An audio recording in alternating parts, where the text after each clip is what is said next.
c'est une joie de vous revoir chacun. Voilà.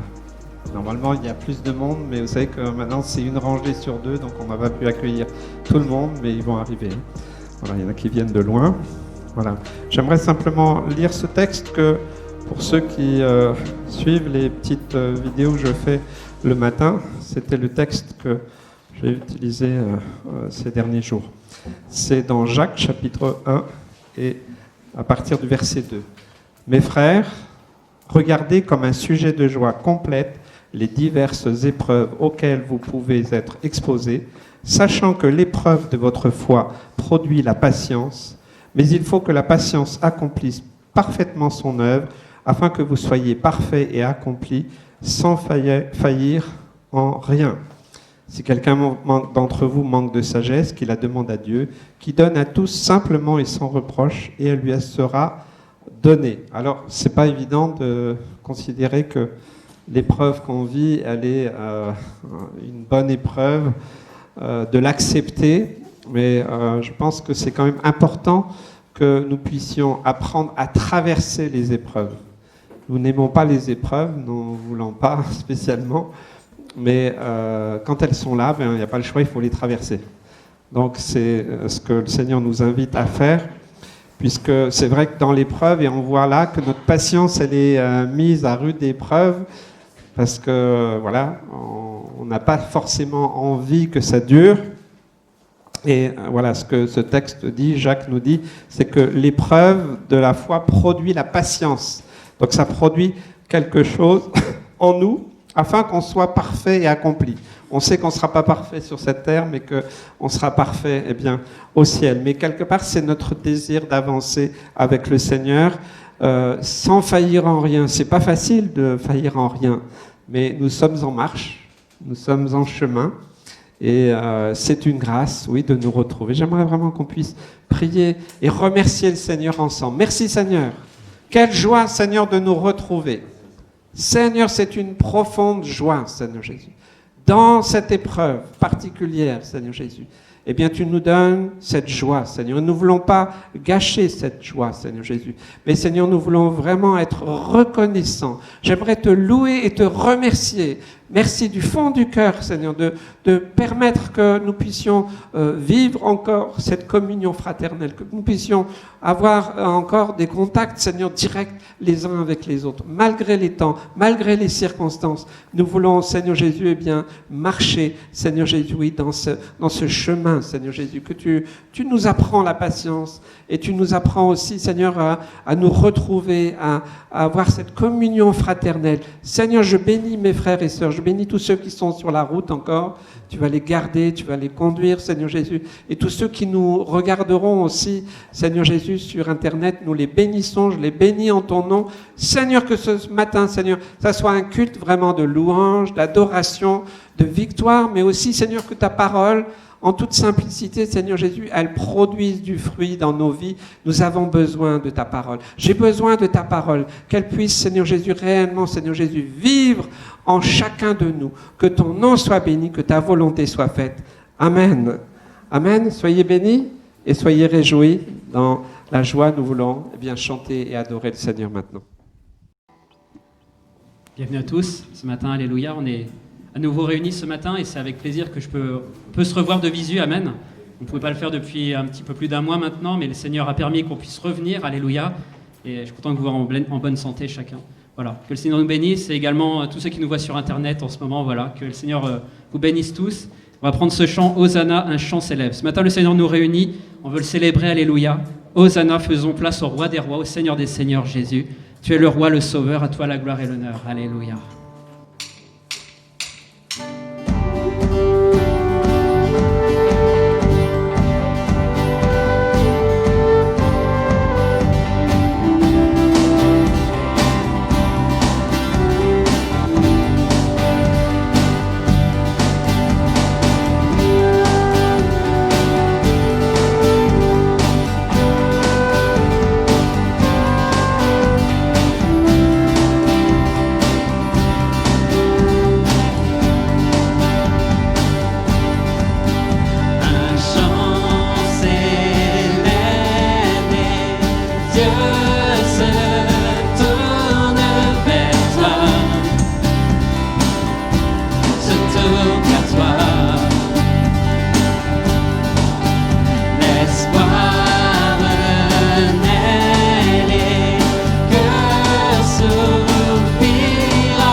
force de vivre. Amen, tu nous renouvelles, Seigneur. Quand nous sommes en ta présence, nos craintes fuient, elles s'enfuient. Hosanna, Hosanna, tu es le roi, le sauveur, à toi la gloire et l'honneur. Hosanna, Hosanna, nous t'accueillons parmi nous, sois le bienvenu, oh Jésus. Alors entends le son des cœurs, entends le son des cœurs qui reviennent à toi, reviennent à toi, oui à toi. Dans ton royaume, les vies brisées sont restaurées, sont restaurées. En te voyant, nous retrouvons la force de vivre. Amen. Nous sommes encouragés par toi, Seigneur. Quand nous sommes en ta présence, nos craintes fuient, elles s'enfuient. Hosanna, Hosanna, tu es le roi, le sauveur, à toi la gloire et l'honneur.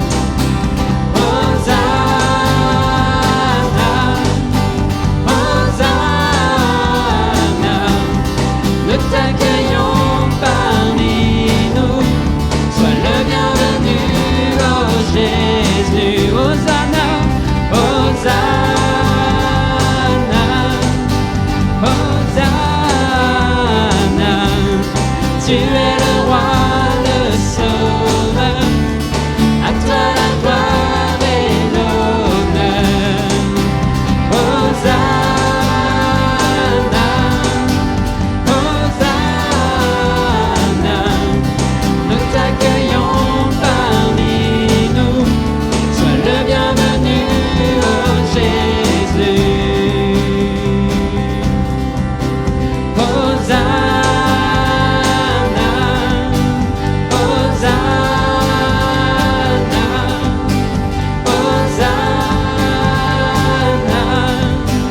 Hosanna.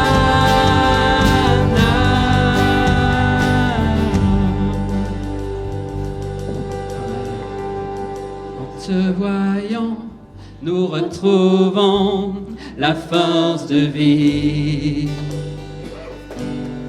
Quand nous sommes en ta présence, nos craintes fuient. En te voyant, nous retrouvons la force de vie. Oui Seigneur, tu es là ce matin. Quand nous sommes en ta présence, nos craintes fuient. Oui, reprenons-le en te voyant. En te voyant, nous retrouvons la force de vie. Oui Seigneur, tu nous encourages. Quand nous sommes en ta présence, nos craintes fuient. En te voyant, Seigneur, en te voyant, nous retrouvons la force de vie. Quand nous sommes en ta présence, nos craintes fuient, elles s'enfuient. Ensemble, Hosanna, Hosanna, tu es le roi, le sauveur, à toi la gloire et l'honneur. Hosanna, Hosanna, nous t'accueillons parmi nous, sois le bienvenu, oh Jésus.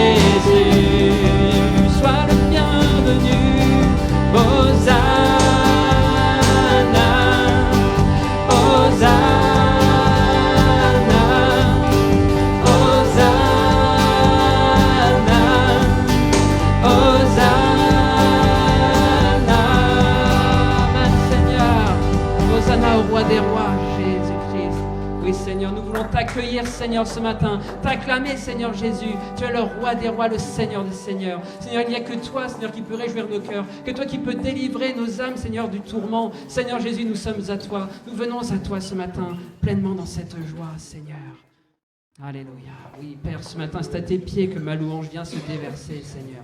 Car notre Dieu mérite l'honneur. Alléluia. La louange de nos cœurs.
Et tu m'environnes de cet amour infini, tant désiré.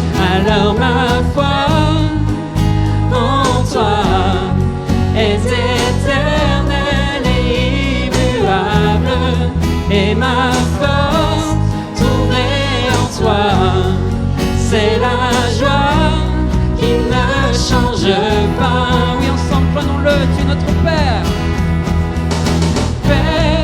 C'est à tes pieds que ma louange vient se déverser.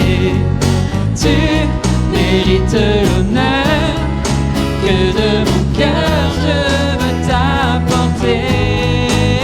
Oh Père, c'est à tes pieds que ma louange vient se déverser. Tu mérite l'honneur que de mon cœur je veux t'apporter.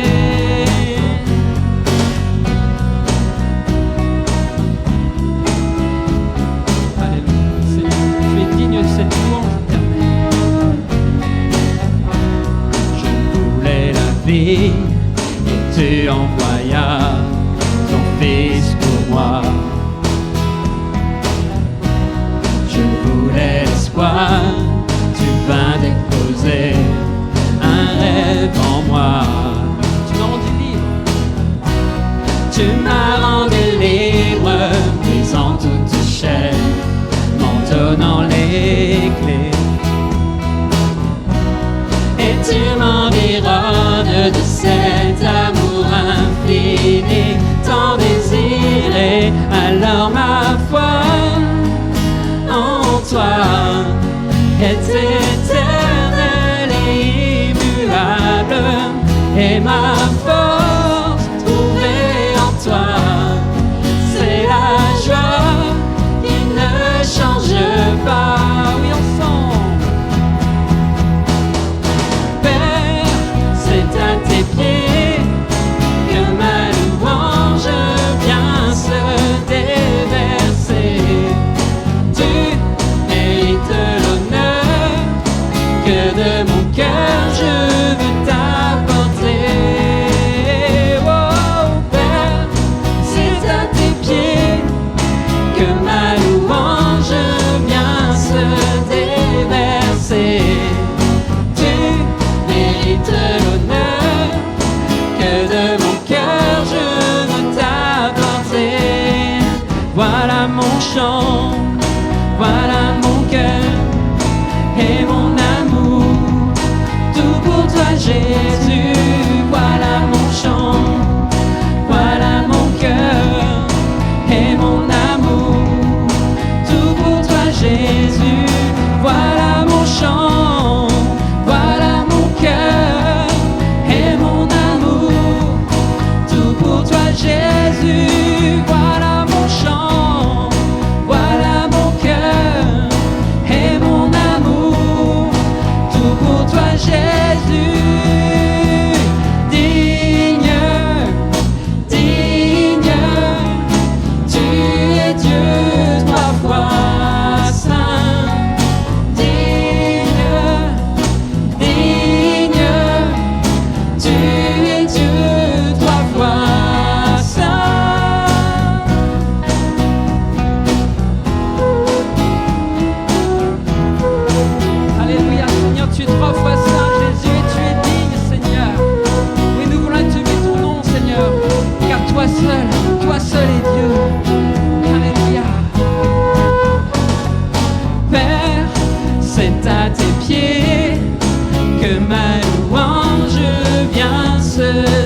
Voilà mon cœur et mon amour, tout pour toi Jésus.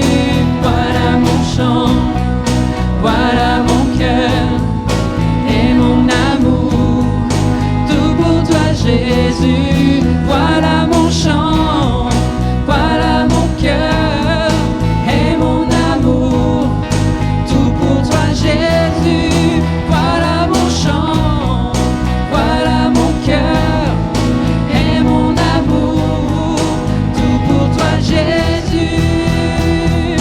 Digne, digne, tu es Dieu trois fois saint. Digne, digne, tu es Dieu trois fois saint. Digne, digne, tu es Dieu trois fois saint. Digne, digne, tu es Dieu trois fois saint. Élevons-le ce matin, il est 3 fois saint. Seigneur.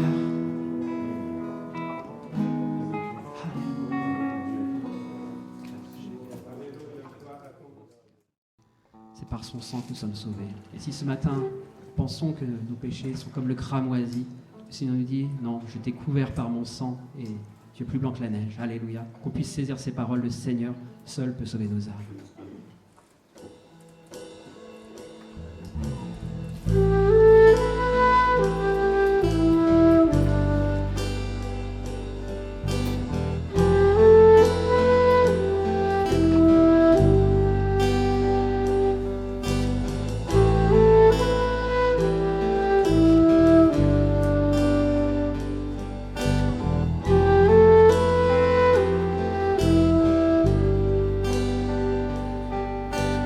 Rien ne peut sauver mon âme, rien que le sang de Jésus. Pour aide, je ne réclame rien que le sang de Jésus.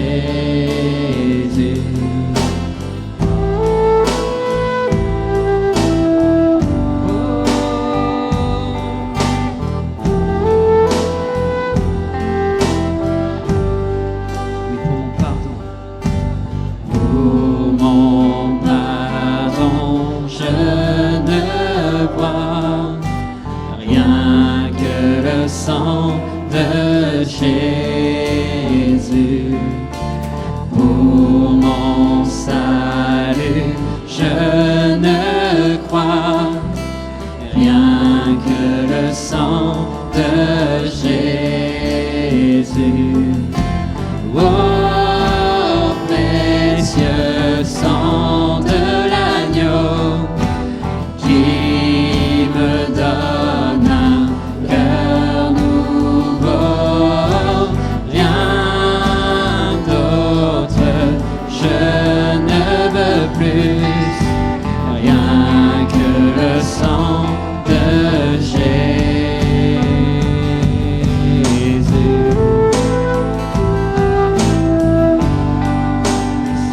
C'est ton sang qui nous couvre, Jésus.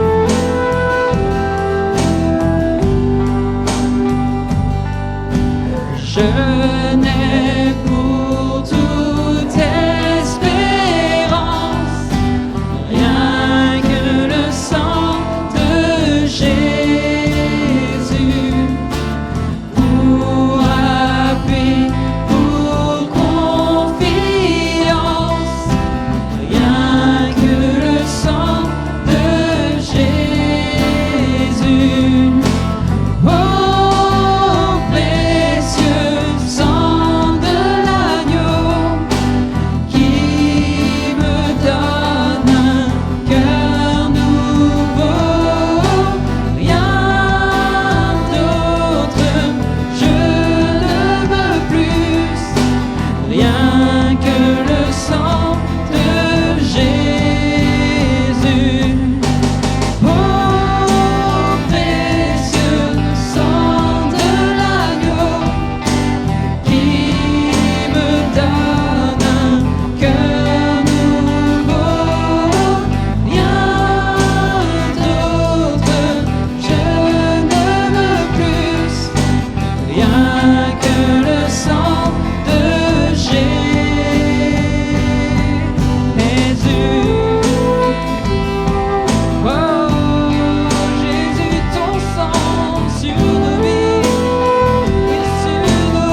c'est le plan de Dieu qui était prévu de toute éternité.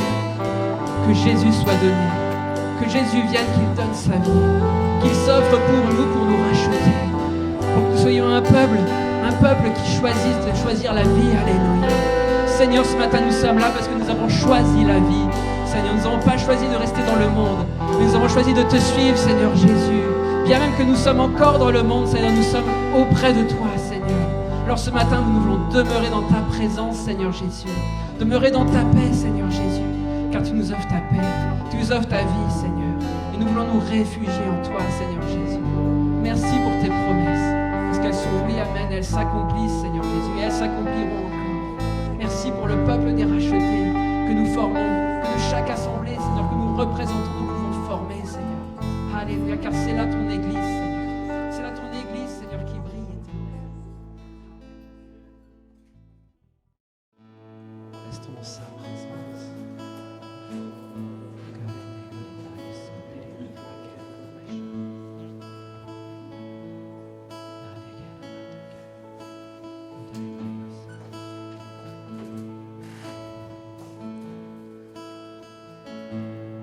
La lune me glace et le soleil menace, Créateur des étoiles, mon secours est en toi. Si mes larmes ruissellent et que mon pas chancelle, Créateur de la terre, mon secours est en toi. Alors levons les yeux vers les hauts sommets. Je lève les yeux vers les hauts sommets. Toi seul est mon Dieu. Je proclamerai. Oui, toi seul est ma force. Toi seul est ma force, toi seul me restaure, mon secours est dans toi.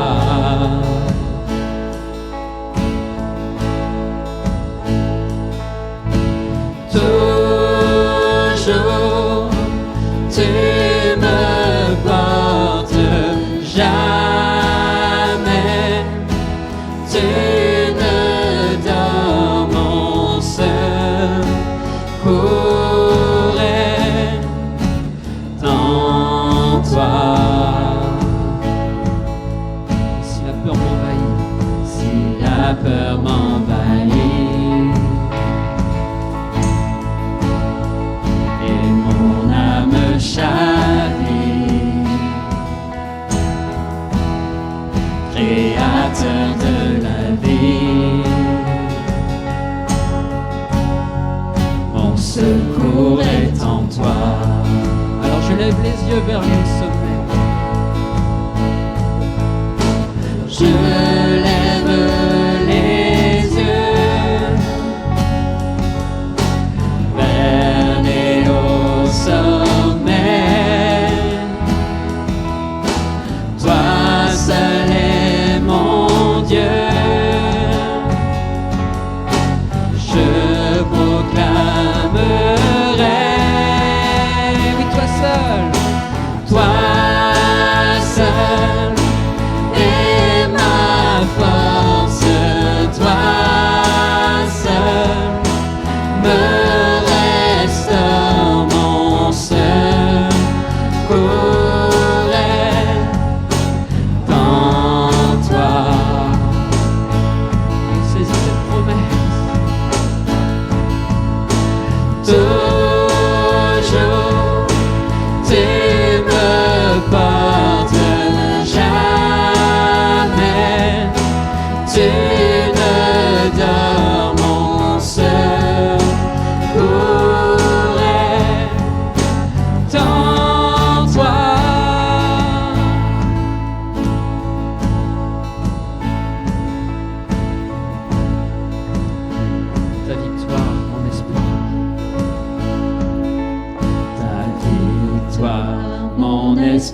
ton chemin, mon destin, ton salut, mon refuge, tout est en toi, ta victoire, mon espoir, ton chemin, mon destin, ton salut, mon refuge, tout est en toi, ta victoire, mon espoir, ton chemin, mon destin, ton salut, mon refuge, tout est en toi, ta victoire, mon espoir, ton chemin, mon destin, ton salut, mon refuge, tout est en toi, ta victoire, mon espoir, ton chemin, mon destin, ton salut, mon refuge, tout est en toi, ta victoire, mon espoir, ton chemin, mon destin, ton salut, mon refuge, tout est en toi. Oui Seigneur, tout est en toi, Jésus. Tout est en toi.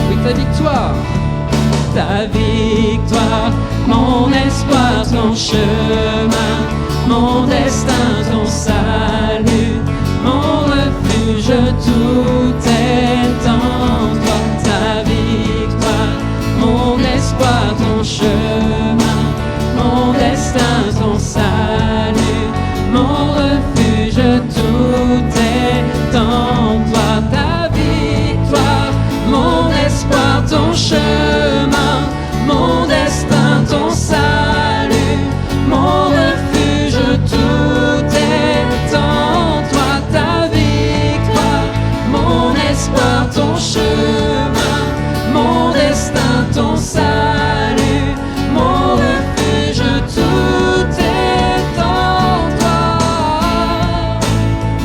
Oui, tout est en toi. Oui, tout est en toi, Seigneur. Oh, tout est en toi. Jésus, nous avons la vie en toi, Seigneur. Oh, tout est en toi.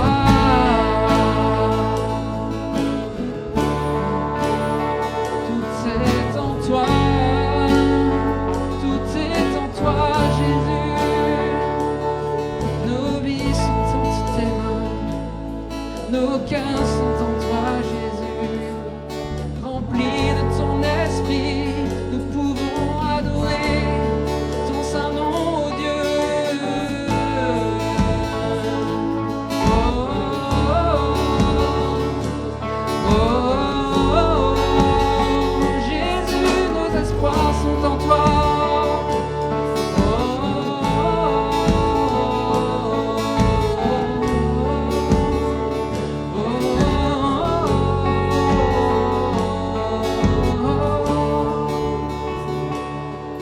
Ta victoire, mon espoir, ton chemin, mon destin, ton salut, mon refuge, tout est en toi, ta victoire, mon espoir, ton chemin, mon destin, ton salut, mon refuge, tout est en toi.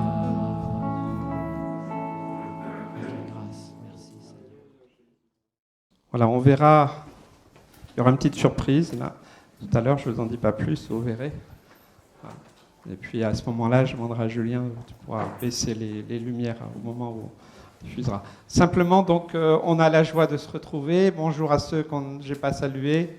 Voilà, on peut se dire bonjour comme ça, les uns les autres. Voilà, ok. Hein, c'est formidable de pouvoir se revoir et que tout le monde va bien dans l'ensemble. Voilà, on se réjouit de prier les uns pour les autres et de partager jour après jour vraiment nos sujets de prière, nos joies, nos peines.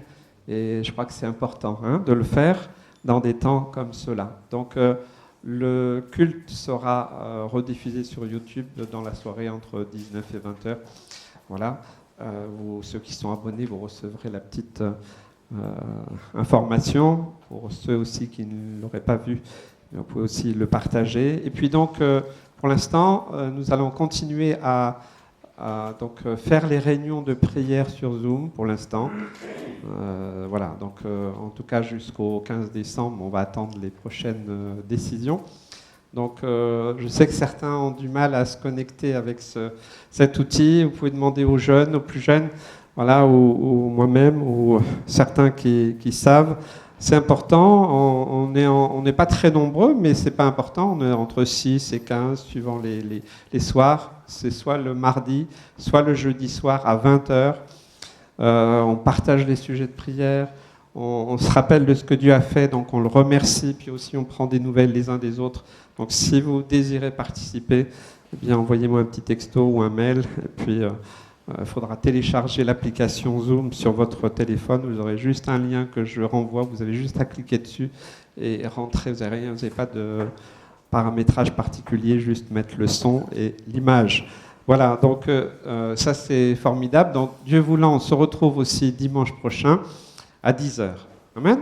Alors, avant d'entendre le message, eh bien, j'aimerais que vous puissiez regarder, là, si on peut éteindre juste les lumières, même de devant aussi. Merci.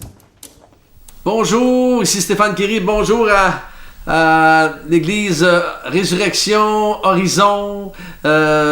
Quelle joie pour moi d'être prendre un petit moment avec vous aujourd'hui. Salutations à Christian et Monique Vives, mes amis très chers à mon cœur depuis déjà quand même plusieurs années et toujours un privilège de pouvoir être avec vous. Et juste prendre un petit moment avec vous aujourd'hui pour juste un petit chant et après ça, juste une petite parole très courte d'encouragement. Alors, on va y aller ensemble avec ce chant qui s'intitule Waymaker, tu frayes un chemin. On y va. Tu es là, présent parmi nous. Je t'adore, je t'adore. Tu es là, agissant parmi nous. Je t'adore. Je t'adore, tu es là, présent parmi nous. Je t'adore, je t'adore, tu es là, agissant parmi nous. Je t'adore, je t'adore. Tu traces ce chemin au Père des miracles, tu tiens tes promesses, lumière dans les ténèbres, mon Dieu, c'est ce que tu es. Tu traces un chemin au Père des miracles, tu tiens tes promesses, lumière dans les ténèbres, mon Dieu, c'est ce que tu es. C'est ce que tu es. C'est ce que tu es.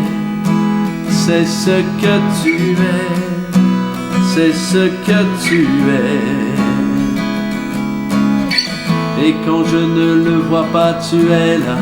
Et quand je ne le sens pas, tu es là. Tu agiras encore. Tu agiras encore. Et quand je ne le vois pas, tu es là. Et quand je ne le sens pas, tu es là. Tu agiras encore.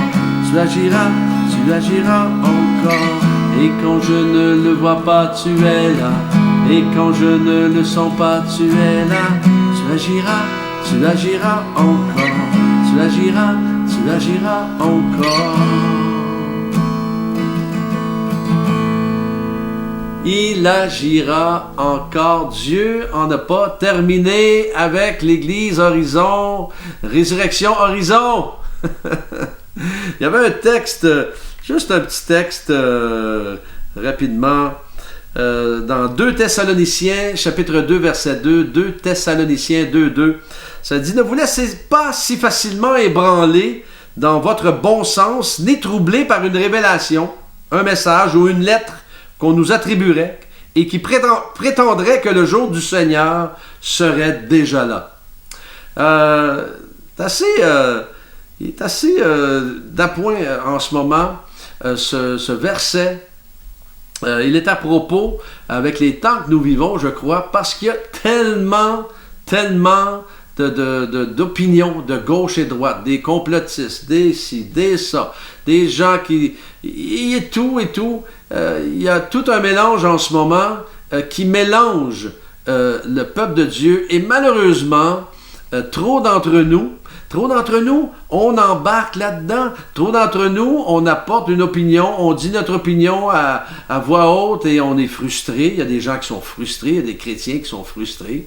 Et ça ne cause que des divisions, ça ne cause que le chaos. Et c'est pas ça qu'on n'est pas appelé à cela. On n'est pas appelé à cela. Vous et moi, nous avons été appelés à être des réconciliateurs, des constructeurs de ponts. L'esprit qui est en nous, c'est un esprit de réconciliateur. Jésus était ce modèle de réconciliateur, ce modèle de paix, modèle de joie. Et c'est tout ce qu'on devrait être concentré sur. Aujourd'hui, en ce moment, à l'époque que nous vivons, on ne devrait pas faire autre chose que de se concentrer à prêcher la bonne parole de Dieu et pas autre chose, ne pas commencer à s'obstiner sur des opinions personnelles. À un moment donné, il y avait la politique américaine ici, et tout le monde s'obstinait. Il y avait même des disputes incroyables sur qui devrait rentrer, qui ne devrait pas rentrer. Ça ne nous regarde pas. Ça ne nous regarde pas. Vous avez une opinion, priez là-dessus. Si vous n'appréciez pas l'opinion de quelqu'un d'autre, priez pour lui, priez pour elle. Mais on n'est pas là pour se disputer. On est là pour travailler ensemble, s'unir ensemble. Le peuple de Dieu est là pour s'unir ensemble parce qu'on veut voir la gloire de Dieu agir en Normandie, sur Bretteville-sur-Odon, à l'église Résurrection, Horizon. Et moi, je veux vous encourager aujourd'hui à vous donner la main, à travailler avec Pasteur Christian, Monique et toute l'équipe derrière qui travaille si fort et qui vous servent depuis des années. Merci pour eux. Merci pour ces vaillants héros, héroïnes de la foi qui sont là et qui ne bronchent pas et qui s'attachent à la foi parce qu'ils croient que Dieu peut faire un impact. Dieu peut faire la différence. Il peut faire la différence encore aujourd'hui. Mais le peuple de Dieu, nous devons être des modèles de foi. Nous devons être ces personnes, ces hommes et ces femmes que lorsque les gens nous regardent, ils voient, hey, moi je veux cette joie, je veux cette paix, je veux cet esprit d'unité, je veux cet esprit de joie parce que c'est quand on est en présence de Christian, de Monique, de Gilberte, de Françoise, de Pierre, de Jean. C'est des gens, on aime ça être autour d'eux parce que on ressent quelque chose, on ressent la joie, on ressent la présence, une présence. Il y a des gens qui savent que vous côtoyez, et qu'ils ne connaissent pas Jésus, mais ils ne savent pas, mais ils ressentent ils ne savent pas, ils ne peuvent pas mettre le doigt dessus, mais ils ressentent quelque chose de particulier. Mais cette chose particulière, c'est la présence de Christ en vous. Et ça, c'est ça qui est le plus important, parce que c'est ça qui est attirant et on veut que les gens soient attirés afin qu'ils puissent reconnaître Jésus comme Seigneur et Sauveur de leur vie. On veut voir des gens transformés, libérés.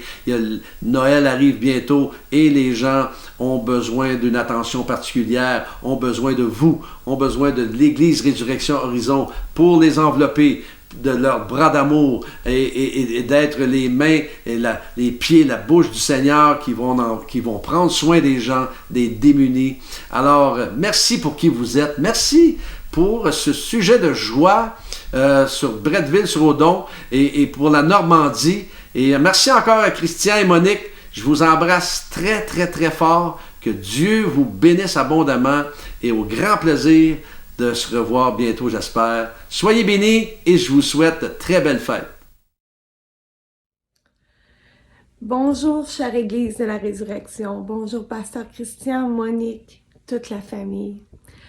Je voulais prendre quelques moments aujourd'hui juste pour vous dire et que je sais que vous savez à quel point je vous aime. L'année 2020 aura été une année, disons-le, assez spéciale, difficile. Il y a eu la pandémie, il y a eu toutes sortes de choses. Je sais que l'Église a été beaucoup atteinte. Je voulais prendre quelques minutes juste pour vous dire un petit mot d'encouragement.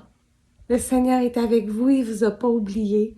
Dans Ésaïe 43, verset 2, l'Éternel nous dit, « Si tu traverses les eaux, je serai avec toi, et les fleuves, ils ne te submergeront point. Si tu marches dans le feu, tu ne te brûleras pas, et la flamme ne t'embrasera pas. » C'est vrai que des fois, on peut vivre des moments difficiles, et je crois que les chrétiens, en 2020, on a été beaucoup atteints. Peut-être que notre foi même a été ébranlée, mais je veux vous encourager aujourd'hui à juste regarder, à fixer les yeux vers l'Éternel. Lui ne nous abandonne pas. C'est vrai que des fois, c'est pas facile. On vit des moments assez intenses, mais le Seigneur vous aime. Je voulais juste vous dire un petit mot d'encouragement. Je sais que c'est la période de Noël. Je vous souhaite à tous joyeux Noël, bonne année 2021. Et Dieu voulant, j'espère tellement pouvoir aller vous revoir, d'aller vous voir en 2021. Si Dieu le permet, c'est sûr que je vais y aller avec plaisir. Vous savez, vous êtes une deuxième famille pour moi. Je vous aime vraiment sincèrement. Pasteur Christian, Monique, je suis derrière vous. Je sais que l'année a été douloureuse. Vous avez tout mon amour, vous avez toute ma prière et vous avez tout mon soutien. Soyez bénis et j'ai hâte de vous revoir. Bye bye.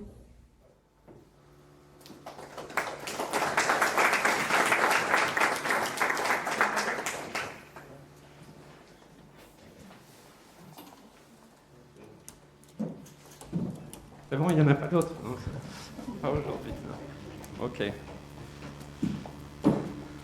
Alors pour ceux qui ne savaient pas, donc Stéphane Kéry, je pense qu'il est venu depuis une dizaine d'années, et puis depuis 5-6 ans, peut-être plus, je ne sais plus. Le temps passe tellement vite. Mais en tout cas, voilà, c'est formidable d'avoir aussi des amis. Est-ce que vous avez des amis qui vous soutiennent? Hein? La famille, c'est bien, mais des fois dans les familles, il y a des fois des tensions aussi. Hein? Et des fois, il y en a certains qui s'entendent mieux avec leurs amis qu'avec leur famille. Hein? Mais c'est bien d'avoir des amis fidèles. Et voilà, j'espère que, Dieu voulant, eh bien, autant Stéphane Kéry que Chantal Labelle et bien d'autres pourront revenir. Amen. Est-ce que vous vous réjouissez qu'on retrouve cette liberté? Amen. Hein? Amen. Il y en a, vous savez que, c'est pas pour le dire, mais l'Église Résurrection, on a été un peu pionnier, un peu en Normandie ici, pour faire des concerts, il y a des années. Hein. Beaucoup ont commencé un peu ici, comme Dan Luyten. Je me rappellerai toujours, la première fois qu'il est venu ici, il commençait tout juste, il y avait 400 personnes, il y avait des gens dehors là, sur les portes, on était totalement en dehors de la sécurité, mais voilà, on a vécu des moments aussi forts, avec Luc Dumont, Christophe Rabi, Yanis Gauthier et j'en passe. Voilà, ça c'est formidable d'avoir des amis fidèles qui sont engagés aussi avec le Seigneur et qui continuent aussi comme voilà, envoyer des messages aussi d'encouragement. Amen. Amen. Alors c'est pour tout le monde. Hein. Gardez ça précieusement dans vos cœurs et que, eh bien, Seigneur, que ça porte du fruit, de savoir aussi, eh bien, que eh bien, ces amis pensent à chacun de vous. Amen. Ok. Merci Seigneur pour ta parole. Seigneur, c'est vraiment vers toi que je viens aujourd'hui et que j'ai tellement besoin de toi, Seigneur. Parce que moi, je ne suis rien, je ne peux rien, je ne mérite rien, Seigneur. Tout est grâce. Alors Seigneur, cette parole que tu as mise sur mon cœur, Seigneur Jésus, eh bien Seigneur, je veux la délivrer en toute simplicité, Seigneur, en toute humilité, Seigneur Jésus. Amen. Vous savez que chaque semaine, apporter un message, c'est un combat. Parce qu'il y a un combat de savoir qu'est-ce qu'on doit apporter. Et surtout et principalement, qu'est-ce que Dieu veut dire. Alors cette semaine, j'ai pas mal discuté avec le Seigneur, parce que voilà, moi je voulais pas forcément apporter ça. Et puis, j'ai eu beau passer beaucoup de temps, mais le Seigneur a insisté. Alors c'est que ce message s'adresse à nous. C'est qu'il s'adresse aussi à ceux qui regarderont. Peut-être que vous allez dire c'est un peu particulier comme message, mais je vous le dis, c'est vraiment le message que Dieu m'a imposé par son esprit, par sa parole. Alors je veux le délivrer en toute simplicité. On va lire dans l'évangile de Jean, chapitre 8, et à partir du verset 7. Jean, chapitre 8, à partir du verset 7, et je lirai jusqu'au verset 11. Nous connaissons tous ce texte, cette histoire très particulière. Jésus se rendit à la montagne des Oliviers. Il faut dire que précédemment, si vous relisez le chapitre 7, il y a eu pas mal de difficultés dans cette journée. Hein. Et les Juifs, les religieux cherchaient à tuer Jésus. Voilà, ils lui ont dit oui, tu as un démon. Enfin, vous relirez le chapitre 7. C'est bien de lire aussi le texte d'avant. Et donc, comme il le faisait, Jésus se rendait à la montagne des Oliviers, cette montagne très particulière qui aura une signification après. Mais dès le matin, il alla de nouveau dans le temple. Après avoir un temps dans la prière avec son père, eh bien, il retourne dans le temple, alors que les jours d'avant, il voulait en découdre avec lui, il voulait le tuer. Mais Jésus, il fait jamais comme nous, il fait jamais comme on l'attend. Et voilà, il retourne dans le temple. Et tout le peuple vint à lui. S'étant assis, il les enseignait. Alors, les scribes et les pharisiens emmenèrent une femme surprise en adultère et la plaçant au milieu du peuple, lui dirent à Jésus, « Maître, cette femme a été surprise en flagrant délit d'adultère. Moïse, dans la loi, nous a ordonné de lapider de telles femmes. Toi donc, que dis-tu » Il disait cela pour l'éprouver, afin de pouvoir l'accuser. Mais Jésus, s'étant baissé, écrivait avec le doigt sur la terre. Comme il continuait à l'interroger, il se releva et leur dit « Que celui de vous qui est sans péché jette le premier la pierre contre elle. » Et s'étant de nouveau baissé, il écrivait sur la terre. Quand ils entendirent cela, accusés par leur conscience, ils se retirèrent un à un, depuis les plus âgés jusqu'au dernier. Et Jésus resta seul avec la femme qui était là au milieu. Alors s'étant relevé, et ne voyant plus que la femme, Jésus lui dit, « Femme, où sont ceux qui t'accusaient ? Personne ne t'a-t-il condamné ?» Elle répondit, « Non, Seigneur. » Et Jésus lui dit, « Je ne te condamne pas non plus, va et ne pêche plus. » Amen. C'est un merveilleux texte. Alors, je vais simplement d'abord voir la situation au temps de Jésus. Et puis ensuite, on verra aussi bien ce que le Seigneur veut nous enseigner à travers ça pour nous aujourd'hui.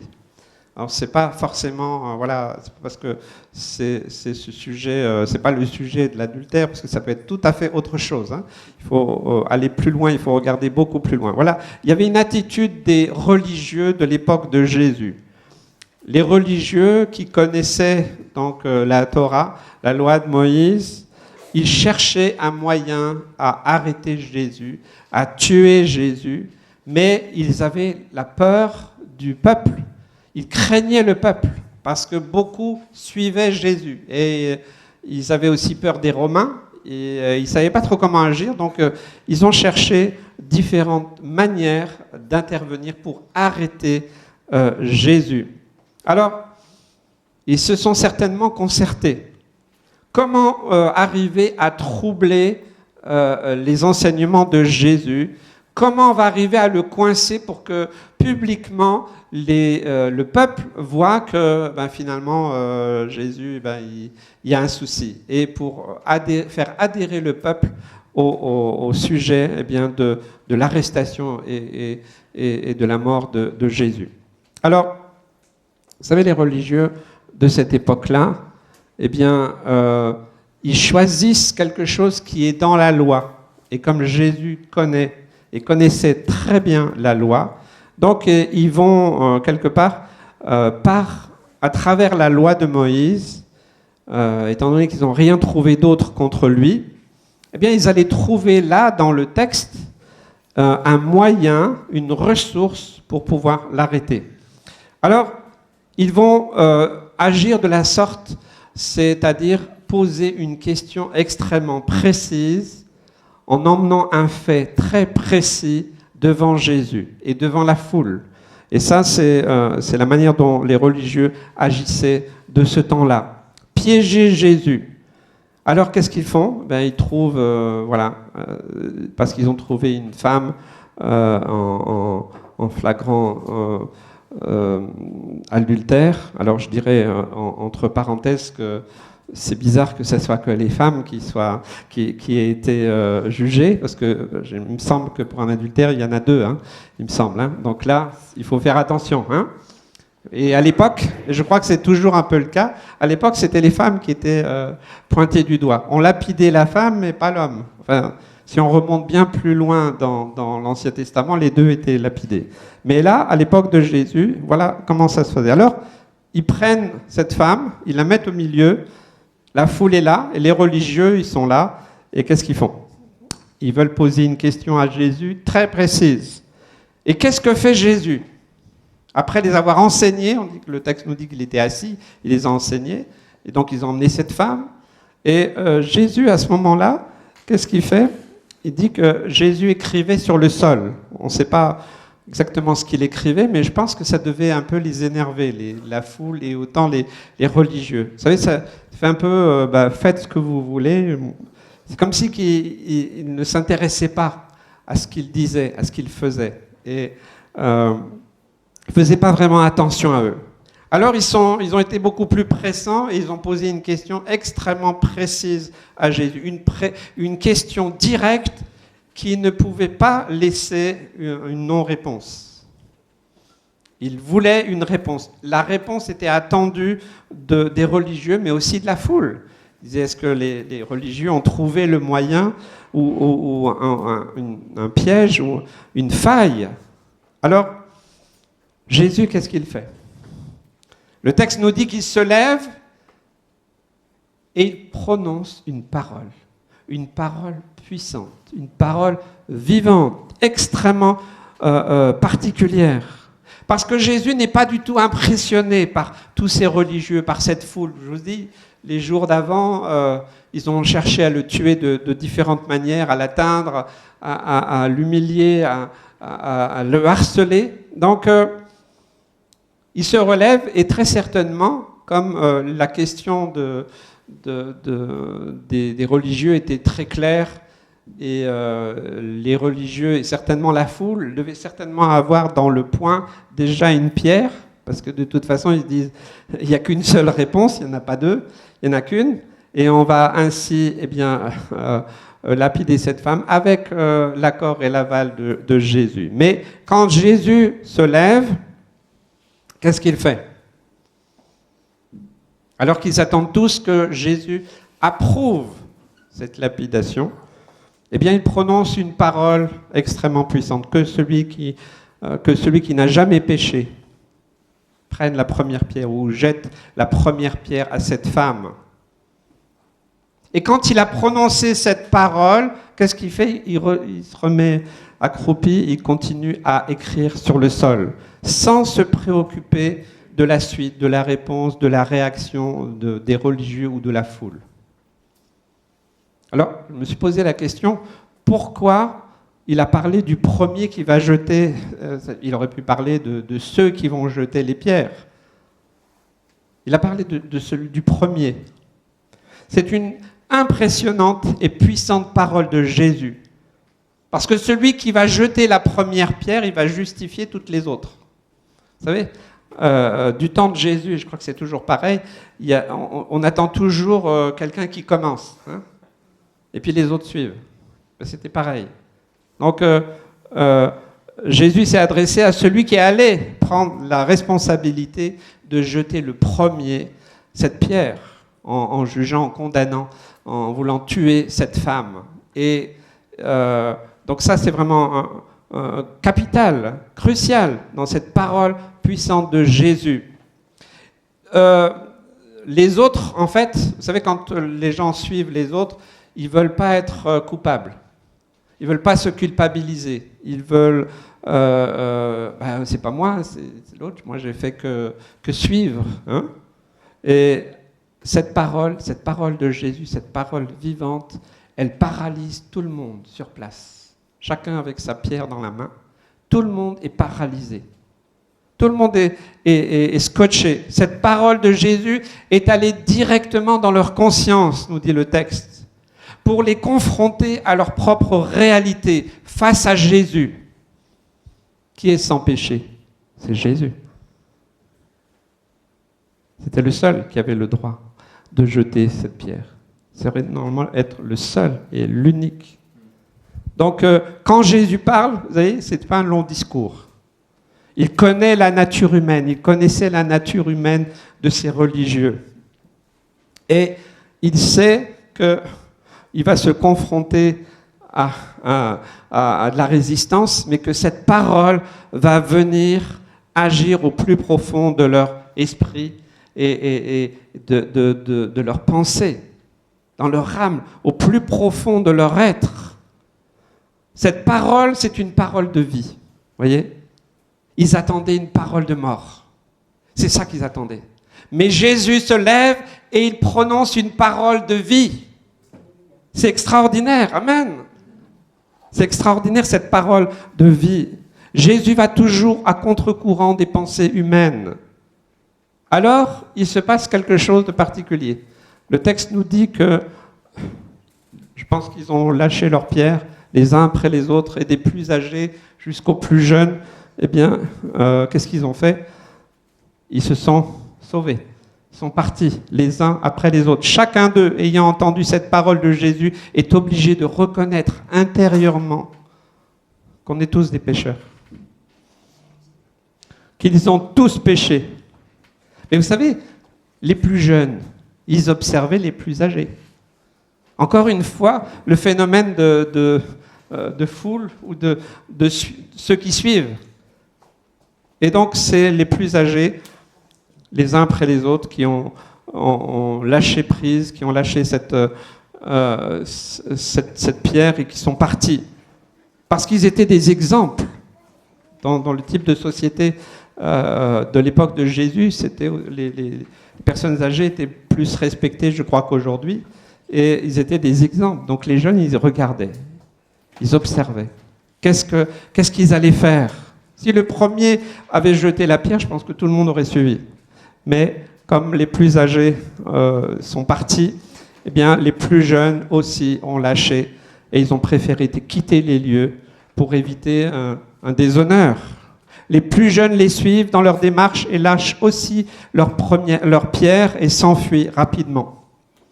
Et alors que cette place était pleine de monde, une foule tonitruante, qui était là pour assister à un meurtre, à une condamnation terrible, eh bien cette place se vide. Et même les religieux qui accusaient Jésus, eux, ils n'avaient plus d'arguments. Ils voulaient une parole de mort. Jésus a proclamé une parole de vie. Parce qu'en réalité, tous méritaient la mort. Alors, qu'est-ce qui s'est passé? Il n'y a plus personne, il n'y a que Jésus et cette femme. Et Jésus est encore en train d'écrire sur le sol. Il se relève, il regarde, il observe, et puis quelques minutes avant, une foule pleine de colère, prête à tuer cette femme, et plus personne. Alors Jésus tourne les yeux vers cette femme, et le texte nous dit avec amour et compassion.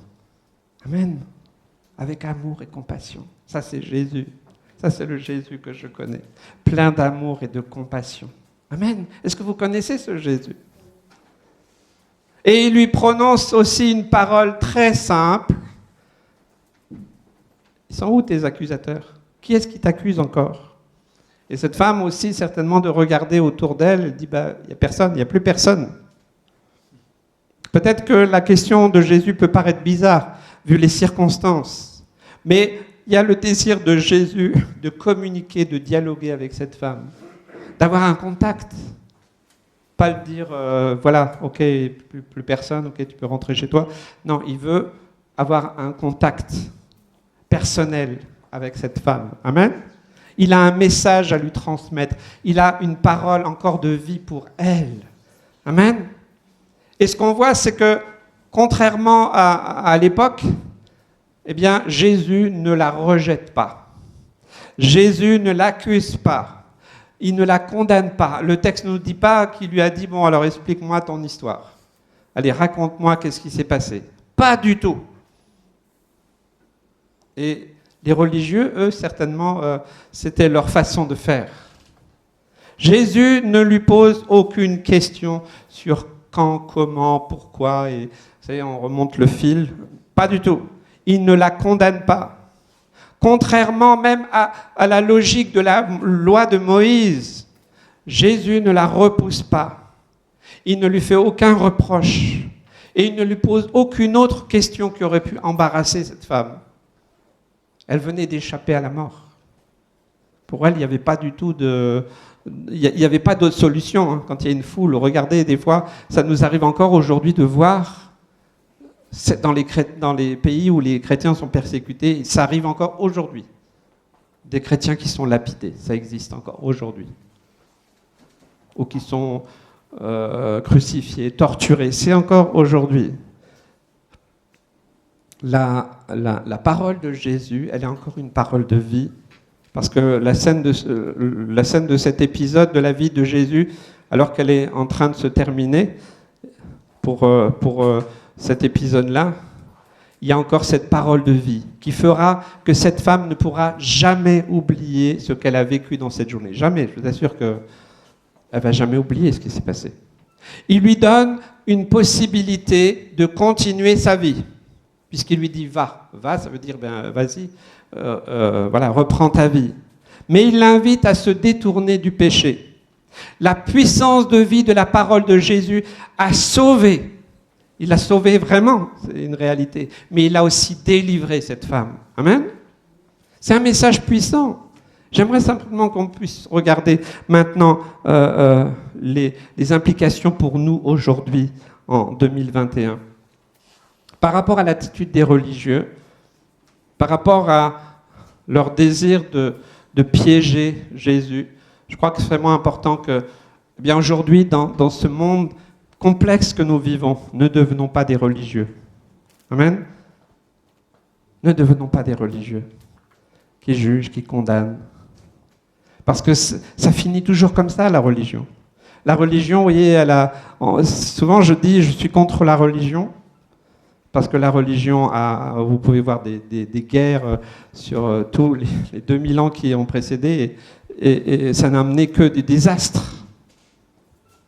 Donc ne devenons pas des religieux. Et je pense que c'est important qu'on regarde ce qui s'est passé et comment ces gens sont devenus des religieux. Ils connaissaient la Torah, ils connaissaient la loi de Moïse, ils avaient beaucoup d'observances, beaucoup de traditions, beaucoup de choses qui ne sont pas forcément mal. Mais peu à peu, ils ont commencé à vouloir impressionner les autres ou les piéger par leur connaissance de la Bible, en disant aux autres ce qu'ils doivent faire. Chers amis, n'utilisons jamais la parole de Dieu comme une arme, jamais. Vous savez, mes parents m'ont raconté qu'il y a une époque, je ne sais pas si ça existe encore, certains s'envoyaient des versets bibliques les uns aux autres pour régler leurs problèmes. Ne faisons jamais ça. Dans les temps où nous vivons, dans les temps difficiles que nous vivons, il y a des questions qu'on peut se poser. Il y a peut-être des choix, des décisions des uns et des autres. Mais n'utilisons pas la parole de Dieu comme une arme. Amen. C'est important. et que ce qui sort de notre bouche soit une parole de vie. Amen. Prions pour que ce soit des paroles de vie qui sortent de nos bouches. N'utilisons jamais la parole de Dieu pour justifier nos mauvaises actions. Ne prenons pas la parole de Dieu comme une arme pour détruire. Et je crois que c'est important aussi par rapport à nos questions. Nos questions, nous vivons dans un monde aujourd'hui où il y a beaucoup de questions et très peu de réponses. Plus, c'est très complexe. Chacun a sa réponse. Chacun a son opinion. C'est un peu comme disait Stéphane Kerry. Beaucoup d'avis différents, d'opinions. Et on peut facilement, et je crois que c'est aussi une arme du diable aujourd'hui, dans le temps où nous vivons, pour nous opposer les uns aux autres. Vous savez, tout ce que le diable fait, ça a toujours été la même chose. Voler, diviser, détruire. Il est venu pour égorger et détruire. Et je crois vraiment que c'est important que dans ces temps-là, nous soyons vigilants. Amen. Quand Jésus écrit sur le sol, eh bien, il nous invite, malgré tout ce qui se passe autour de toi, autour de nous, de rester dans le calme. Amen. De rester dans la paix. Ça, c'est formidable. Moi, je vois Jésus, quand il écrit sur le sol, c'est simplement une attitude vraiment de paix. Ok, dites tout ce que vous voulez. Faites tout ce que vous voulez, ça n'a pas d'importance. Pourquoi ils n'ont pas carrément essayé de lapider Jésus? Ça aurait pu être possible. Donc, dans les temps difficiles que nous vivons, sachons réellement nous blottir dans les bras de Jésus. Amen. Et de rester dans cette paix, dans ce calme. Beaucoup disent, où est votre Dieu dans cette pandémie? On n'a pas forcément besoin de répondre à tout. C'est parce qu'on est chrétien qu'on a la réponse à tout. Moi, il y a plein de choses que je ne sais pas. Quand on ne sait pas, on n'invente pas. C'est-à-dire, écoutez, si vous voulez, on peut prier ensemble. Oui, c'est difficile. C'est compliqué, mais je crois que nous avons une parole de vie. Quand Jésus dit, celui qui n'a jamais péché, jette la première pierre. Qui est-ce qui est parfait ici? Que je sorte mon appareil photo. Nous sommes tous des pécheurs. Est-ce qu'on peut le dire ensemble? Nous sommes tous des pécheurs. Pardonnés et sauvés par grâce. Amen. Ne nous l'oublions jamais. Jamais, jamais, jamais. Tous les jours, je me le dis. Tous les jours. Tous les jours. Je veux que ma mémoire, elle reste intacte sur ce côté-là. Parce que le jour où nous croyons que nous sommes quelque chose, que nos œuvres, quoi que ce soit, on se piège soi-même. Donc, on est tous des pécheurs pardonnés, oui, par pure grâce. Amen. Et comme à l'exemple de Jésus qui dit à ces religieux, à cette foule, quelque part que celui qui a péché lui jette la première pierre pour éviter que les autres suivent. Donc, ne soyons pas de ceux qui suivent la foule, le dernier qui a parlé, le dernier qui a raison. Ne suivons pas simplement de n'importe quelle manière. Ne suivons pas la foule, ni ce monde qui veut nous entraîner dans toutes sortes de dérives. Et si nous restons dans la paix, dans cette pandémie, elle va s'arrêter. Amen.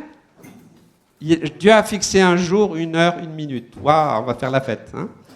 On va faire un grand banquet, là. Et puis on va serrer les uns les autres. OK? Le jour où on enlèvera nos masques. OK?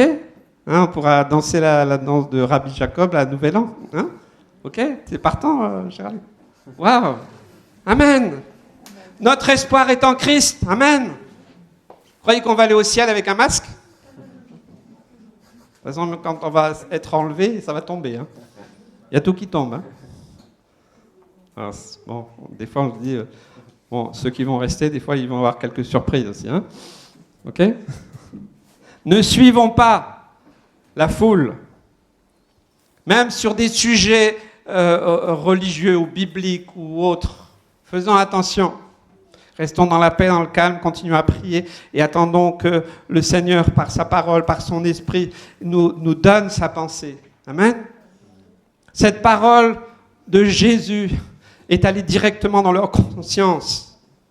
Prions chaque jour pour que nous ayons des paroles inspirées. Amen. Cette parole de vie. Avant d'ouvrir la bouche, est-ce qu'on va prononcer une parole de mort ou de vie? Nous pouvons, nous, en tant qu'enfants de Dieu, avoir ce recul. Ok, je peux très bien dire ça. Ouais, telle situation, c'est vrai, il y a tout ça et ça. Ok, plein d'arguments, plein de raisonnements et autres. Mais Seigneur, donne-moi une parole de vie. Donne-moi une parole de vie. Amen. Ce monde a besoin de paroles de vie. Ta famille a besoin de cette parole de vie. Tes voisins, tes collègues. Ce monde a besoin de paroles de vie, il n'a pas besoin de paroles de mort. Il n'a pas besoin de paroles qui condamnent, qui jugent, qui détruisent. Et ça, c'est vraiment important de prier pour que tout ce qui va sortir de notre bouche, eh bien, porte du fruit. Amen. C'est pas facile et des fois on se loupe, c'est pas grave. On continue à persévérer, à demander, Seigneur, ok, j'ai manqué le but là aujourd'hui. Mais Seigneur, à la prochaine occasion, Seigneur, que de ma bouche sorte une parole de vie. Amen. C'est encourageant. Amen. Ils ont tous quitté les lieux. Laissons la parole de Dieu, le Saint-Esprit, agir pour convaincre de péché, de justice et de jugement. Évitons de le faire nous-mêmes, ce qui pourrait être catastrophique. Vous savez, je vois l'Esprit de Dieu agir en ce moment d'une manière très particulière. C'est comme si qu'il n'avait pas besoin, ou qu'il n'avait plus besoin des pasteurs ou des ministères. Dieu agit directement. Amen. Parce que nous sommes à la fin. Rien ne sera plus puissant que le ministère du Saint-Esprit. Amen. Qui convainc de péché, de justice et de jugement. Amen. Qui amène les gens à la repentance. Amen. Combien de personnes avez-vous emmené à la repentance? C'est le Saint-Esprit qui fait ça. Amen. Nous pouvons prier, intercéder, avoir cette connexion avec la personne, mais nous ne sauvons pas les gens. C'est l'illusion de beaucoup de chrétiens qui pensent sauver les gens. Non. Entraînons aussi, nous avons vu que les jeunes étaient dans l'observation. Vous savez, les enfants, aujourd'hui, ils subissent des choses difficiles. J'en parlais tout à l'heure, hein, mettre un masque, c'est à 6 ans, c'est ça? C'est horrible. Comment ils vont grandir? Quelle image ils vont avoir de ce monde? Je regardais une petite vidéo, même dans certains pays, dans les maternités, ils leur mettent déjà des plexiglas là devant. Ils naissent avec ça. Et je regardais un reportage dans une crèche. L'animatrice, elle a voulu, au début de l'année, que les enfants puissent voir son visage et son sourire une fois. Elle a baissé le masque juste pour leur montrer, et les enfants se sont tous mis à pleurer. Parce que c'est devenu la norme. Ils avaient pris l'habitude de voir toujours le personnel avec un masque, et quand ils ont enlevé le masque juste pour montrer leur visage et un sourire, ils sont tous mis à pleurer. Dans quel monde on vit et qu'est-ce qu'on est en train de construire? Donc nous avons besoin de donner l'exemple. Amen. Est-ce que tu veux être un exemple pour ton fils, ta fille, ta petite fille, ton petit-fils? Amen. Moi, je veux être un exemple. Amen. J'ai mes 2 petites filles là qui sont là. Hein? Ok? J'aimerais leur donner un bon exemple à suivre. Amen. Ça, c'est quelque chose que nous pouvons faire, chacun de nous. Amen. Peut-être leur expliquer, ok? Certainement, il faut parler avec les enfants. Dire, ok, le masque, c'est... Voilà, je pense qu'il faut expliquer aux enfants. Les enfants sont capables de comprendre aussi, quand on leur explique. Mais aussi leur donner cette parole d'espoir que ça ne va pas durer. Amen. Entraînons les jeunes en donnant un bon exemple. Il y a un défi pour les générations futures avec cette pandémie. L'impact est catastrophique. Et je crois qu'elle laissera des traces. Que feront-ils après? Que seront les prochaines générations? Si nous les instruisons dans la connaissance des valeurs de la parole de Dieu, adultes, ils s'en souviendront. Amen. Je crois que c'est important. Si les plus jeunes nous regardent agir et écoute nos paroles, ça va avoir un impact. Amen. Peut-être que ton ministère, c'est ça. Peut-être tu dis, oui, je cherche la volonté de Dieu, qu'est-ce que je pourrais faire? Ok, donne un bon exemple à tes enfants et tes petits-enfants. Amen. Sois un exemple de foi. Amen. D'amour. Ça suffira. Pas la peine d'aller au fin fond de je ne sais où. C'est un vrai ministère puissant et qui va produire du fruit aussi pour l'avenir. Amen. Vous savez, j'aime parler de ce que Dieu a fait dans ma famille parce que je ne viens pas d'une famille heureuse. Alors que c'était le chaos. Jésus, je ne vais pas raconter le témoignage, mais Jésus est venu, il a tout changé. Amen. Et moi, enfant, avec mes 2 sœurs, quand Jésus vient habiter dans une maison, ça se voit. Tout change. Alors que ma mère était dépressive, suicidaire, que mon père, il s'occupait pas de nous. Il jouait il allait au casino, il allait au bar. Et quand mes parents ont reconnu Jésus comme le Sauveur et Seigneur de leur vie, et qu'il est venu habiter avec nous dans la maison, l'atmosphère a changé. Amen. L'atmosphère a changé. Et elle a eu un impact pour moi et mes sœurs. Et si je suis aujourd'hui là, et qui sert le Seigneur, je peux rendre gloire au Seigneur pour l'exemple qu'ont été mes parents. Amen. Alors soyez des exemples aussi pour vos enfants, pour vos petits-enfants. Amen. Est-ce que vous voulez être cette génération qui transmette quelque chose? C'est important. Aujourd'hui, avec ce qui se passe, il est encore plus important pour nous, en tant que disciples de Jésus, d'avoir un impact pour les jeunes. On se pose des questions avec les membres du conseil pour reprendre les clubs. Nous avons vraiment le désir de... cette assemblée a aussi cette particularité de s'être toujours occupé des enfants et des jeunes, des ados, depuis des années. Puisque nous avons fêté combien? 13 camps annuels. Et donc, à chaque fois, à Noël, il y a aussi le spectacle en fin d'année. Parce que nous aimons les enfants. Amen. J'aime les enfants. Amen. Est-ce que vous aimez les enfants? Est-ce que vous aimez vos petits-enfants? Amen. Qu'est-ce que vous voulez leur transmettre? Qu'est-ce que nous voulons leur transmettre? Moi, j'aimerais que mes enfants et mes petits-enfants, ils servent le Seigneur. Mais pas parce que papy, il est pasteur, mais parce que dans leur vie, dans leur cœur, il y a quelque chose qui s'est fait dans cette connexion avec Jésus. Amen. Jésus s'adresse à cette femme avec amour et compassion. Que toutes les paroles qui sortent de notre bouche, que toutes nos actions soient dites et soient faites avec amour et compassion en suivant l'exemple de Jésus. Amen. Prions chaque jour, Seigneur, donne-moi cet amour et cette compassion. Je l'ai déjà dit, mais un jour j'ai rencontré un stagiaire qui voulait devenir pasteur. Et il m'a dit, pasteur, par contre, moi j'ai un problème. C'est que moi j'aime pas les gens. J'ai dit, bah t'as un gros problème, oui, c'est sûr. Parce que comment tu veux servir le Seigneur si tu n'aimes pas? Il me dit, oh, tu vois, aller voir les gens, les écouter, tout ça. Non, moi je sais pas, je l'ai un petit peu découragé de changer de voie. Hein. Mieux que tu ailles peut-être faire un autre boulot, tu seras plus efficace. Mais sans amour et compassion, c'est pas possible de servir le Seigneur. Vous le croyez? Donc, mais ça, c'est pour chacun de nous. Seigneur, donne-moi de l'amour et de la compassion pour ceux qui souffrent. Frère Stéphane, je sais qu'il partage ça aussi.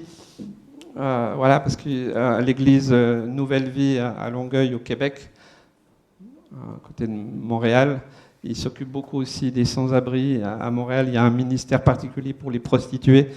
On a eu l'occasion d'aller avec mon épouse dans cette église et de voir l'impact aussi qu'ils ont dans la ville parmi les plus démunis. Eh bien, qu'est-ce qu'on peut apporter à ceux qui souffrent et ceux qui manquent? L'amour et la compassion de Jésus. Amen. Sans jugement, sans condamnation. Et ça, c'est possible pour tout le monde. Amen. Pour tout le monde. Amen. Quand Jésus s'est retrouvé seul avec cette femme, eh bien, la réponse de cette femme qui dit il n'y a plus personne qui m'accuse, eh bien, j'aimerais simplement que nous ne soyons pas des accusateurs. Mais comme l'a dit aussi Stéphane, des réparateurs de brèches, des réconciliateurs. Amen. Parce qu'il y a tellement de besoins. Est-ce que vous avez les yeux ouverts? Partout, il y a des âmes en recherche. Ne dites plus que c'est difficile le témoignage. Non, c'est faux. Moi, je vous dis tout de suite, les gens sont en recherche. Xavier nous en a parlé la semaine dernière, du témoignage dans le métro. Les gens sont en attente. Alors peut-être qu'il faut que tu oses. Il faut que tu oses parler. Parler simplement de ce message de la bonne nouvelle. Amen. Il y a un message pour chacun de nos familles, mais nos amis, nos voisins, nos collègues. C'est pas obligé de leur faire des prédications, mais si nous montrons de l'amour et de la compassion, de l'écoute, et si nous pouvons aussi peut-être les aider. Vous savez, je fais une fois par semaine un bureau pour l'aide alimentaire, et ces dernières semaines, je vois combien ça augmente de nombreuses personnes, des personnes retraitées, des jeunes, de tout niveau, de toute classe, de toutes origines, de plus en plus de précarité, de plus en plus de gens sont dans la misère, et je crois que ça ne fait que commencer. Quelle est la réponse de l'Église ? Quelle est notre réponse en tant que disciples de Jésus? On ne peut pas et on ne pourra pas continuer à mettre des œillères, c'est pas possible.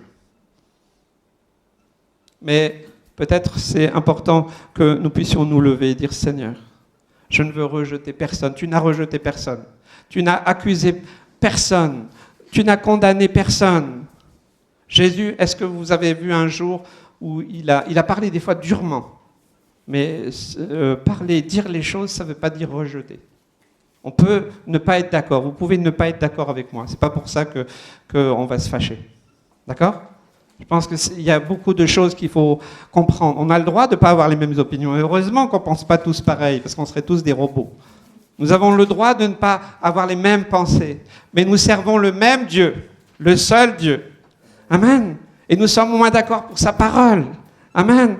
Apportons ce merveilleux et puissant message de la bonne nouvelle de Jésus-Christ. Amenons les âmes jusqu'au pied de la croix, vers cette repentance qui produit la vie et non la mort. Nous voulons donner la vie. Amen. Nous voulons donner la vie. Ce monde a besoin d'espoir et de vie. Partageons cet évangile de paix et de grâce. Pas cette grâce à bon marché. Pas cette grâce tolérante que j'entends. Parce que la grâce a un prix. C'est la croix. Donc elle a coûté cher, cette grâce. Ne la galvaudons pas. Mais nous prenons aussi la décision de marcher, d'avancer. Jésus te dit, va et ne pêche plus. Amen. Reprends ta vie là où elle s'est arrêtée. Peut-être que des événements, des situations, des choses t'ont arrêté. Et là, tu es coincé, tu es bloqué à un endroit. Et tu ne sais plus comment faire. Alors c'est déjà cette parole de vie te dit, va. C'est quelque part te lever et avancer. Amen. Amen. Et ensuite, d'avancer dans ce chemin de purification, de sanctification. On ne peut pas se sauver soi-même. On ne peut pas se purifier tout seul par nos propres efforts. L'œuvre du Saint-Esprit est là pour nous purifier, nous sanctifier. Mais nous ne devons pas nous arrêter, nous devons marcher. Amen. C'est en tout cas de prendre le désir de ne pas pécher volontairement. Si un matin vous vous levez, vous dites oh, aujourd'hui je vais faire 2-3 petits péchés, et puis vous savez c'est comme la mafia, toute la semaine ils tuent même des membres de leur famille, puis le dimanche ils vont faire une petite messe, et puis c'est réglé, puis on recommence la semaine d'après. Ça c'est de la religion, ça sert à rien. Laissons le Saint-Esprit agir en nous pour nous purifier, nous sanctifier. Amen. Mais partons d'une parole de Jésus, une parole vivante. Amen. Moi non plus, je ne te condamne pas. Va et ne pêche plus. Amen. Lâchons nos pierres. Je lisais un texte par rapport à ça, oui. C'est le temps de lâcher nos pierres. Amen. C'est la seule vraie paix possible. Parce que sinon, elle prend racine dans nos cœurs. Nos pierres, des fois, des pierres lourdes. Des pierres qu'on ne peut plus porter. Qu'on ne peut plus supporter, des pierres qui nous écrasent, des pierres qui nous rendent agressifs, méchants, colérique. Parce que dans un texte de l'Ancien Testament, Dieu dit que le cœur de l'homme est tortueux par-dessus tout. Notre mal est profond. Nous devons savoir qu'il y a le mal au fond de nous. Et il peut très vite prendre surface. Dieu est fort, oui, Dieu est bon. Amen. Jésus est venu porter nos pierres à la croix. Amen. Il est venu porter notre mal jusqu'à la croix et il ne nous condamne pas. Amen.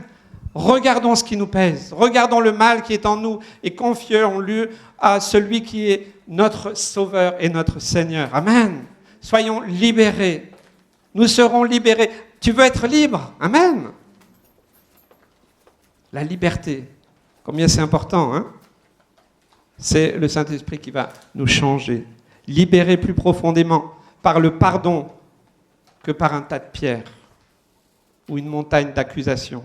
Changer et relever par l'amour et plus par la haine.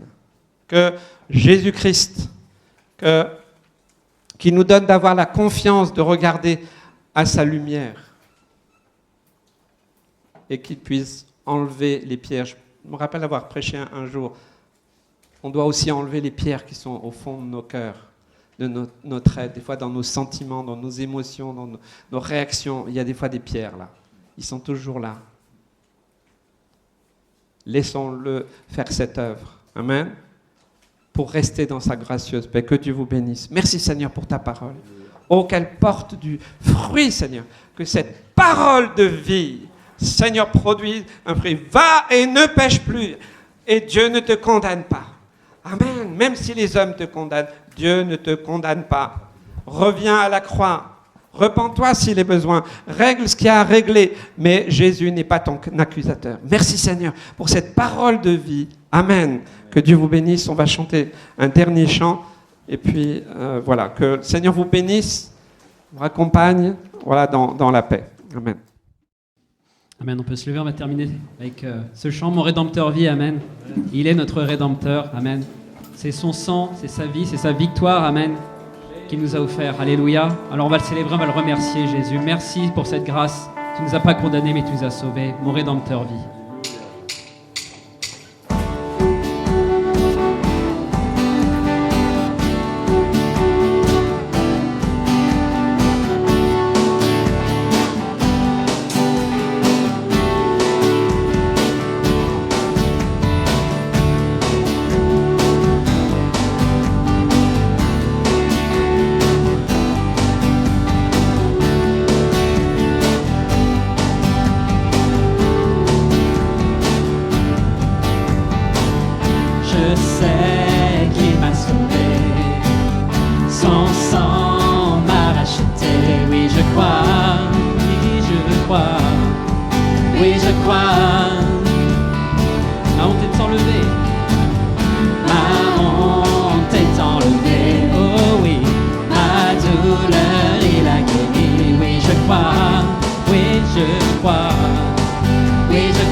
Ressuscité, mon Rédempteur vit. Amen. Mon Rédempteur vit. Oui, il vit. Mon Rédempteur vit. Mon Rédempteur vit. Je sais qu'il m'a sauvé. Son sang m'a acheté. Oui, je crois. Oui, je crois. Oui, je crois.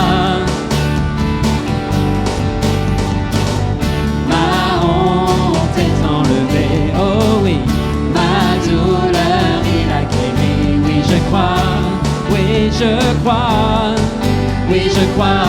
Alors j'élève sa bannière. J'élève sa bannière. Oh, il est ressuscité, mon Rédempteur vit.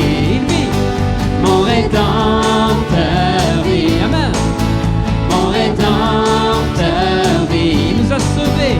Mon Rédempteur vit. Mon Rédempteur. Mon Rédempteur vit.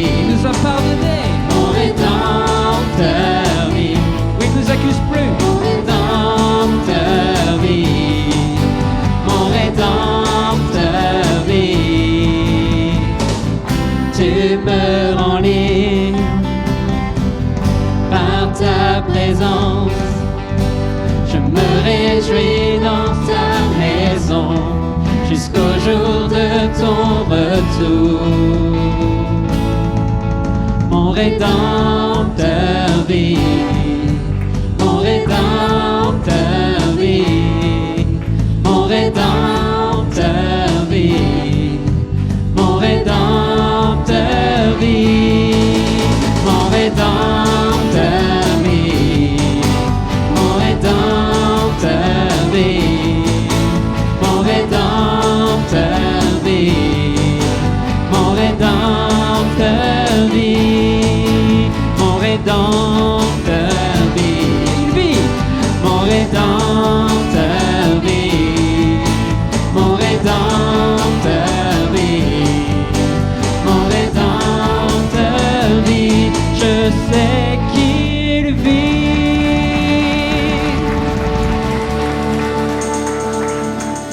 Amen. Que Dieu vous garde, vous bénisse. Bonne semaine à tous et à dimanche prochain.